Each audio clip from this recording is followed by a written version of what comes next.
오늘 우리가 읽은 시편 2편은 쓴 사람이 누구인지 언제 쓰여졌는지 알려지지 않지만 흔히 왕의 노래다 이렇게 알려지고 있습니다. 시편 2편은 온 세상을 통치하시는 하나님의 주권과 하나님이 세우신 왕의 초점을 맞추고 있습니다. 이런 시편 2편의 핵심은 4가지로 구성되어 있습니다. 1절부터 3절에서 세상 군왕들의 반역을 말하면서 4절부터 6절에서는 하나님의 우승과 진노를 말씀하고 있습니다. 그리고 7절부터 9절에서 기름 부음 받은 자의 선포와 10절부터 12절에서 지혜로운 권고와 축복으로 마무리하고 있습니다. 역사적으로는 이스라엘 왕의 즉위식 때 불렸을 것으로 보여지지만 궁극적으로는 장차 오실 왕에 대한 예언으로 해석되는 시입니다. 바로 하나님이 세우신 왕 예수 그리스도에 대한 예언이라고 하는 것입니다. 마태복음 3장 16절 17절을 보면 예수님이 세례를 받고 곧 물 위에서 올라오실 때 하늘이 열리고 또 하나님의 성령이 비둘기같이 내려오는 것을 보았습니다. 그리고 하늘로부터 소리가 들려왔습니다. 이는 내 사랑하는 아들이요 내 기뻐하는 자다라고 하는 것입니다. 여기서 내 사랑하는 아들이요라고 하는 음성은 내가 여호와의 명령을 전하노라. 여호와께서 내게 이르시되 너는 내 아들이라. 오늘 내가 너를 낳았도다 하신 시편 2편의 2편 7절의 말씀이 이루어진 것입니다. 특히 이 7절의 말씀은 왕의 정통성과 깊은 연관이 있는 말씀입니다. 왕이 직접 낳은 아들만이 왕위를 계승할 수 있는 법적 자격이 있기 때문에 그렇습니다. 열왕기상 1장을 보면 다윗이 나이가 많아 늙게 되자 넷째 아들인 아도니아가 지금이 왕이 될 수 있는 가장 좋은 기회라고 생각을 하면서 이렇게 말을 합니다. 왕이 될 사람은 나야. 이렇게 우쭐하게 되었습니다.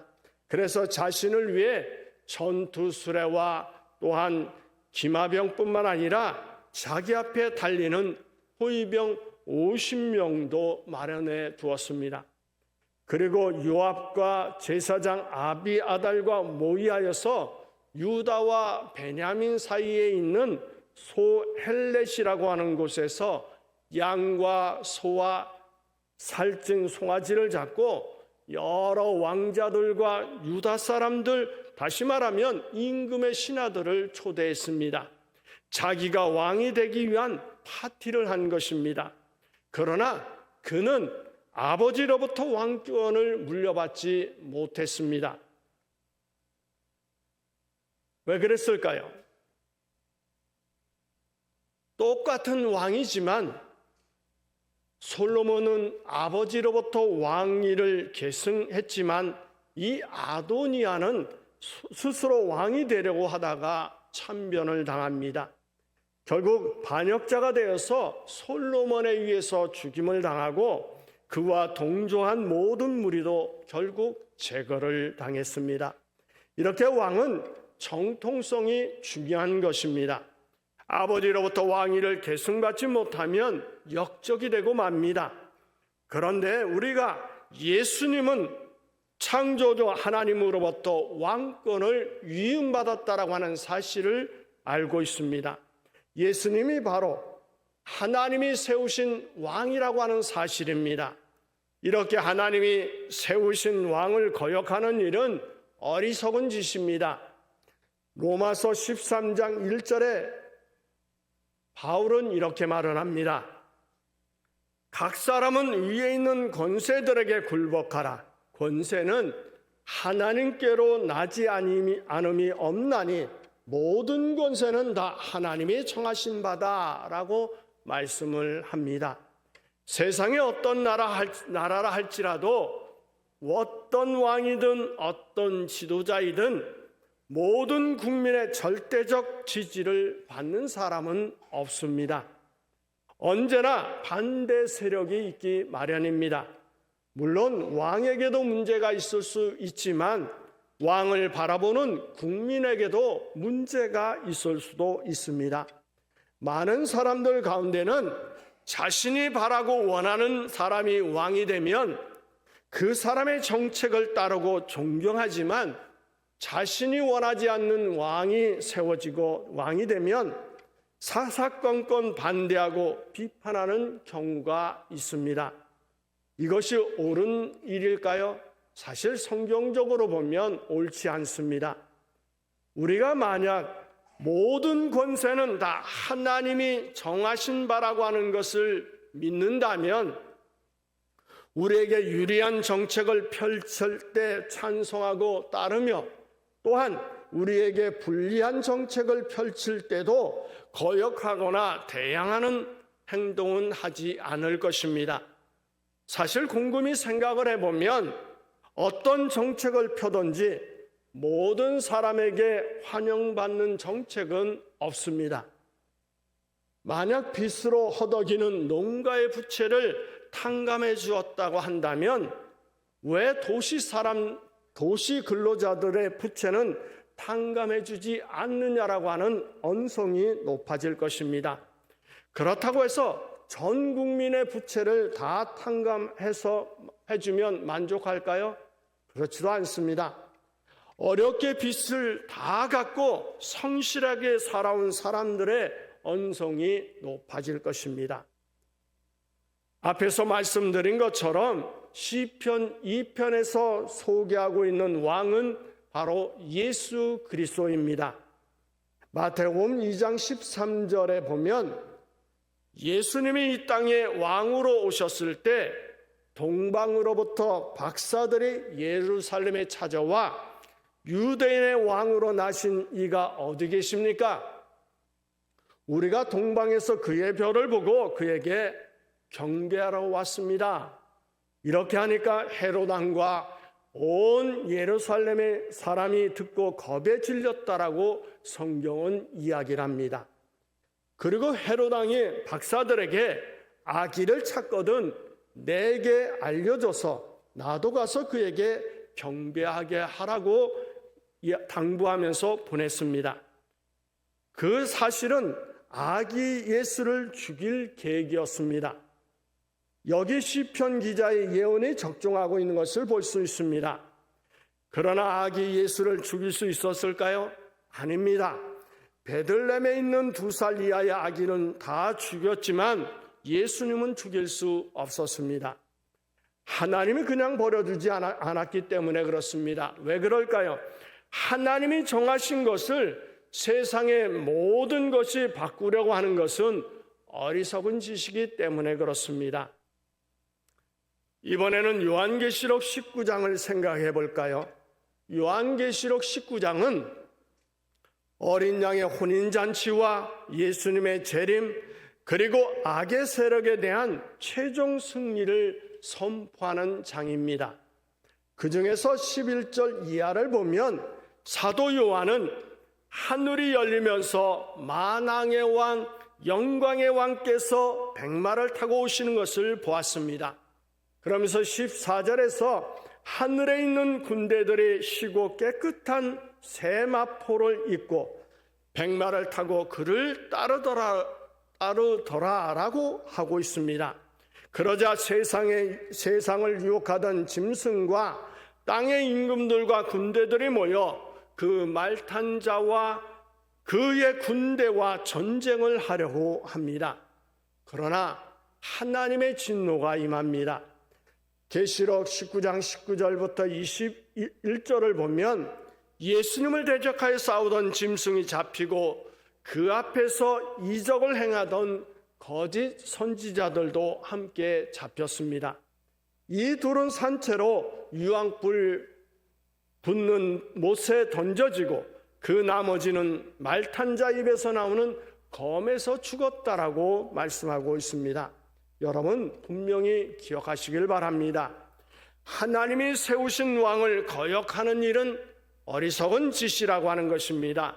왜 어리석은 짓일까요? 보람도 없고 쓸데없이 노력하는 것이며 어리석은 일을 하는 것이기 때문입니다. 하나님이 이런 모습을 보고 그냥 넘어가실까요? 오히려 하나님의 진노가 있다라고 하는 것입니다. 하나님이 진노하시면 당할 자가 아무도 없습니다. 세상의 역사 가운데 하나님을 감히 대적하고 온전한 사람이 있었을까요? 인류의 역사 가운데 하나님의 아들 예수 그리스도를 대적하고 살아남은 자가 있었을까요? 없습니다. 한 명도 없습니다. 뿐만 아니라 하나님은 하나님이 세운 왕에게 모든 나라를 유업으로 주셨습니다. 다윗이 블레셋에 골리앗을 죽이고 돌아올 때 여인들이 이스라엘 모든 성에서 나와 여러 악기를 들고 노래하며 춤을 추며 뛰면서 사울이 죽인 자는 천천히요 다윗은 만만이로다라고 하였습니다. 이 말을 들은 사울이 불쾌해서 심하게 분노하였습니다. 그래서 사무엘상 18장 6절부터 8절을 보면 다윗에게는 만만을 돌리고 내게는 천천만 돌리니 그가 더 얻을 것이 나라 말고 무엇이냐라고 하면서 다윗을 죽이려고 했습니다. 사무엘상 20장 30절부터 33절을 보면 심지어 아들 요나단이 다윗을 두둔하자 버럭 화를 내면서 이렇게 말합니다. 패역 무도한 계집의 소생아, 내가 이새의 아들을 택한 것이 내 수치와 내 어미의 벌거벗은 수치됨을 내가 어찌 알지 못하랴. 이새의 아들이 땅에 사는 동안은 너와 내 나라가 든든히 서지 못하리라. 그런즉 이제 사람을 보내어 그를 내게로 끌어오라. 그를 죽여야 할 자이다 라고 이야기를 합니다. 답답한 요나단이 아버지 사울에게 그가 죽일 일이 무엇입니까? 무엇을 행했습니까? 라고 반문을 하자 화가 난 사울은 아들 요나단에게 단창을 던져 죽이려고 하였습니다. 또 헤롯 왕이 아기 예수를 죽이려고 한 이유는 무엇일까요? 마찬가지로 자기 나라를 빼앗아 갈까 봐 죽이려고 한 것입니다. 그러나 시편 2편 8절 9절을 보면 하나님은 하나님의 아들 예수 그리스도에게 왕권을 물려주면서 이렇게 말씀합니다.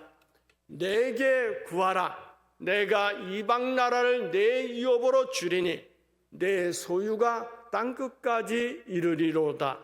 우리 9절을 읽어볼까요? 시작.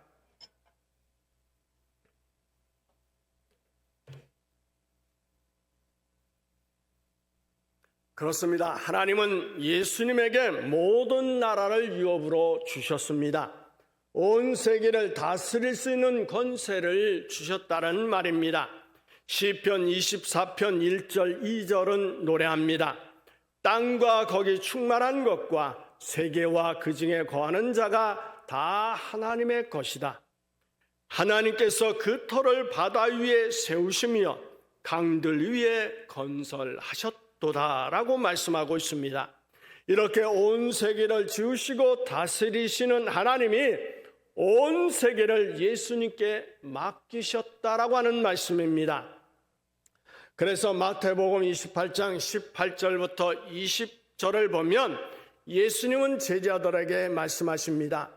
하늘과 땅의 모든 권세를 내게 주셨으니 그러므로 너희는 가서 모든 족속으로 제자를 삼아 아버지와 아들과 성령의 이름으로 세례를 주고, 우리 다 같이 읽을까요? 내가 너에게 분부한 모든 것을 가르쳐 지키게 하라.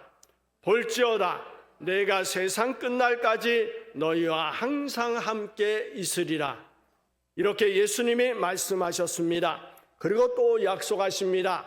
요한계시록 2장 26절 27절에서 이기는 자와 끝까지 내 일을 지키는 그에게 만국을 다스리는 권세를 주리니 그가 철장을 가지고 저희를 다스려 질그릇 깨트리는 것 같이 하리라. 나도 내 아버지께 받은 것이 그러하니라 라고 말씀하고 있습니다. 하나님께서 예수님에게 물려주신 만국을 다스리는 권세를 승리한 성도들에게 물려주시겠다라고 하는 것입니다. 요한계시록 20장 4절의 말씀에 보면 또 내가 보좌들을 보니 거기 앉은 자들이 있어 심판하는 권세를 받았더라.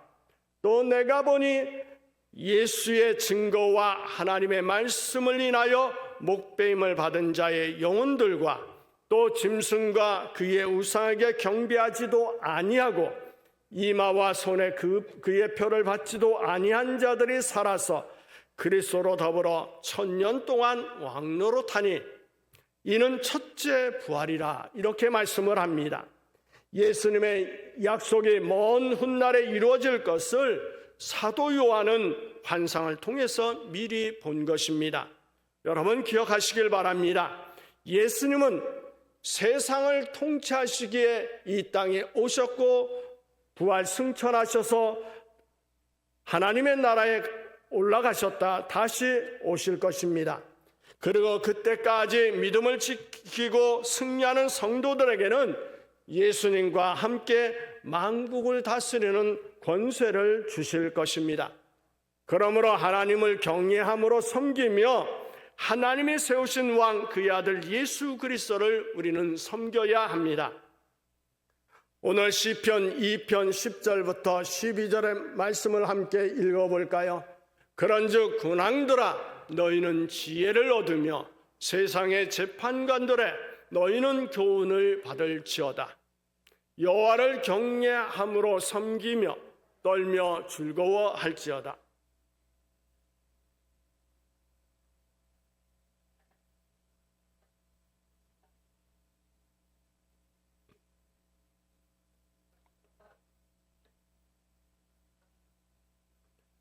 이 땅에 사는 모든 사람은 헛살을 버리고 하나님을 경외하며 섬겨야 합니다. 하나님이 보내신 예수 그리스도를 구주로 영접하고 그에게 순종해야 합니다. 이것이 사는 길입니다. 이것이 복받는 길입니다. 특별히 세상의 왕들과 세상의 지도자들은 정신을 차려야 합니다. 대통령이 되고 국회의원이 되고 장관이 되는 것이 누구 때문일까요? 자기 자신 때문일까요? 하나님이 허락하지 않으시면 아무도 그 권세를 얻을 수 없고 그 권세를 누릴 수 없습니다.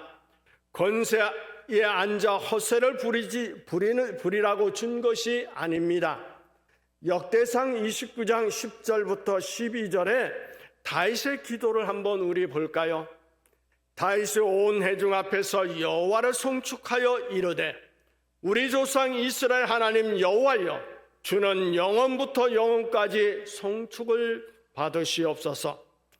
여호와여 위대하심과 권능과 영광과 승리와 위엄이 다 주께 속하여 싸우니 천지에 있는 것이 다 주의 것이로다. 우리 다 같이 읽어볼까요?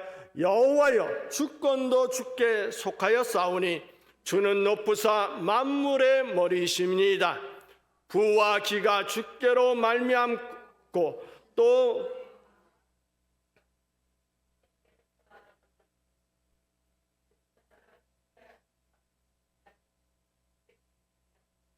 나의 모든 것이 하나님의 은혜라고 하는 사실입니다. 우리에게 주신 모든 권세를 허락하신 분은 오직 하나님이십니다. 그렇기 때문에 그 권세를 허락하신 하나님께 감사하고 섬기며 그 권세를 이용하여 많은 사람들에게 선한 영향력을 주어야 합니다. 그리고 그 권세를 가지고 예수님 말씀하신 대로 세상의 빛이 되고 세상의 소금이 되어서 하나님의 영광을 나타내어야 합니다. 이 책임이 권세를 가진 사람들에게 있습니다. 세상에서 재물을 가지고 누리는 사람도 정신을 차려야 합니다. 부자가 되어 좋은 집에서 걱정 없이 살게 된 것이 자기의 노력, 자기의 복이라고 생각하면 큰 착각입니다. 오늘이라도 하나님이 거둬가시면 남는 것은 아무것도 없습니다. 누가복음 12장 16절부터 21절에 보면 어떤 부유한 사람의 밭에 농사가 잘 되었습니다. 그는 속으로 곰곰이 생각해 보았습니다. 내가 무엇을 해야 할까? 곡식을 모아드릴 곳이 없으니 말이야. 그러면서 그는 말했습니다. 이렇게 해야지. 나의 창고들을 헐고 더 크게 짓는 거야. 그리고 모든 곡식과 좋은 것을 거기에 모아두는 거야. 그리고 나 스스로에게 말해야지. 너는 내가 열해 동안 쓸 좋은 것들을 많이 쌓아 놓았어. 그러니까 푹 쉬고 먹고 마시고 즐겨. 그런데 하나님이 그에게 말씀하십니다. 분별 없는 사람아, 이 밤에 너희의 목숨을 너한테서 되찾아갈 텐데, 그러면 내가 준비해 둔 것은 누구의 것이 될까?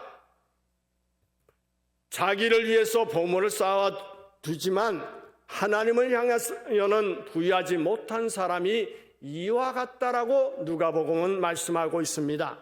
그저 나만 잘 먹고 잘 살라고 주신 것이 아닙니다. 재물 얻을 능력을 주신 하나님께 감사하고 그 재물을 통하여 하나님의 영광을 나타낼 책임이 있습니다. 하나님을 의지하고 그 아들 예수 그리스도에게 입맞추는 사람은 분명히 복이 있습니다. 그러나 하나님을 알지 못하고 하나님을 거역하는 사람은 하나님의 진노하심을 받아 길에서 마고 말 것이라고 성경은 분명히 말합니다. 하나님의 진노가 급하시기 때문입니다. 세상이 아무리 혼란스러워 보여도 결국 역사의 주관자는 하나님이며 하나님의 통치 아래 거하는 것이 가장 안전한 길이라고 하는 것입니다. 이제 금년도 며칠 남지 않았습니다. 지난 해를 겸손히 돌아보는 시간들을 가져보시기 바랍니다. 여러분은 지금까지 어떻게 생활해 왔습니까? 하나님을 믿으며 하나님이 세우신 예수 그리스도를 왕으로 모시고 그분의 말씀을 따르며 순종하며 살아왔습니까? 아니면 세상을 사랑하고 세상과 적당히 타협하며 살아오지는 않았습니까? 이제라도 하나님을 경외하며 섬기며 사시기를 바랍니다. 하나님을 두려움으로 섬기며 떨며 즐거워하는 삶이 되시길 바랍니다. 하나님이 보내신 하나님의 아들 예수 그리스도를 경외하며 섬기는 사람이 되시기를 바랍니다. 새해는 예수 그리스도 안에서 믿음으로 살기로 결단하시기를 바랍니다. 새해는 예수의 이름으로 기도하면서 사시기를 바랍니다. 새해는 예수의 이름으로 예수의 그리스도 안에서 희망차고 소망이 넘치는 계획과 목표를 가지시기를 바랍니다. 예수 그리스도는 우리의 왕이십니다. 예수 그리스도는 우리의 통치자이십니다. 예수 그리스도는 세상을 심판하실 분이라고 하는 것을 잊지 마시기를 바랍니다. 만왕의 왕이신 예수 그리스도를 믿는 사람으로서 말씀을 읽고 기도 생활을 좀 더, 또 봉사와 헌신을 조금만 더, 보다 나은 삶을 향한 믿음의 발걸음을 한 발 더 전진하는 새가 되도록 계획하고 결단하는 여러분이 되시기를 예수의 이름으로 축원합니다.